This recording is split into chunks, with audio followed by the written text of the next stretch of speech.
Small gestures that aren't small to me. So, nakita ko lang siya here sa TikTok. So, I'm going to share mine na ginagawa rin sa akin ng partner ko. So, samahan niyo muna pala ako mag-prep habang nagkikwento. Ito pala yung gamit ko, itong RDL na Kojic soap. So, as a girlfriend na matagal mag-ayos na halos inaabot na ng 3 hours, kinikilig talaga ako pag yung partner ko, binabati ako na maganda raw yung makeup ko, ganyan. Tapos, pagka napapansin niya na sobrang kapal ng blush ko, ganyan. Tapos, siya pa mismo yung mag-aayos ate ko.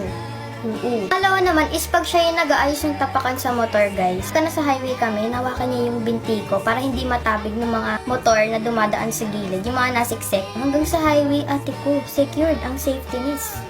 Kasi ito na yung last, para hindi na maging OA pa. Uy, topak day ko. Yung tipong malapit na ako reglahin. Sobrang haba talaga ng pasensya niya as in. Tapos lagi niya ako tinatagtad ng assurance, gano'n, tapos lambe. Yun, na-slide talaga ni ate mo ang Best Boyfie Award.